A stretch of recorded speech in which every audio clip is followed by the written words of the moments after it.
Consistent রিভিশনে থাকতে হবে, মুরাজা করতে হবে এই কোরআনকে হেফজ করে ফেলা এটা সহজ, কিন্তু এটাকে টিকিয়ে রাখা বড্ড কঠিন। যারা তোমরা হেফজ কমপ্লিট করেছো, হাফাজাতুল কোরআন, তোমাদেরকে উদ্দেশ্য করে আল্লাহ রাসূল সাল্লাল্লাহু আলাইহি ওয়া আলিহি ওয়াসাল্লাম বলেন যে তাআহাদুল কোরআন, তোমরা ডেইলি বেসিসে কোরআনকে কি করো, রিভাইজ করো, রিভিশন দাও, মুরাজা করো, এটাকে সম্মান করো। কেননা পোষ মানানো হয়নি এরকম কোন বন্য উট যদি এটা রশি ছেড়ে দেওয়া হয়, এটা যেমনি ছুটে পালায়, দৌড়ে পালায়, এটারে ফিরে আনা যেমনি কঠিন, কোরআন হেফজ করার পরে, মুখস্থ করার পরে কেউ যদি ভুলে যায়, ওইটারে আবার রিভাইভ করা তার চেয়েও বেশি কঠিন। এবং আল্লাহ রাসূল সাল্লাল্লাহু আলাইহি ওয়া আলিহি ওয়াসাল্লাম তিনিও যাতে ভুলে না যান বারবার কোরআন পড়তেন, বারবার রিভাইজ করতেন। রাসূল সাল্লাল্লাহু আলাইহি ওয়াসাল্লামের কষ্ট হয়ে যেত, ফলে আল্লাহ তাআলা বলেছেন, নবী আপনি তাড়াহুড়ো করে এত কষ্ট, এত প্রেসার আপনার উপর নেওয়ার দরকার নেই, আমি আপনাকে পড়িয়ে দেব। জিবরিল যখন পড়ে শুধু ফলো করেন, সেটা একবার পড়ে নিন, মুখস্থ আমি আল্লাহ করে দেব। এরপরে আল্লাহ রাসূল সাল্লাল্লাহু আলাইহি ওয়া আলিহি ওয়াসাল্লাম রেগুলার বেসিসে কোরআন পড়তেন, সাহাবাদেরকে কোরআন শোনাতেন, আবার সাহাবাদের কাছ থেকে কোরআন শুনতেন। এবং সারা বছর কোরআনের যতটুকু নাজিল হতো,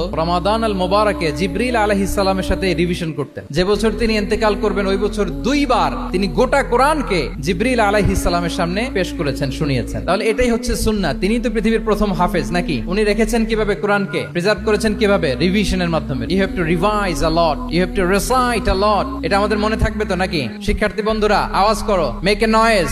মনে থাকবে ইনশাআল্লাহ বিইذنিল্লাহ।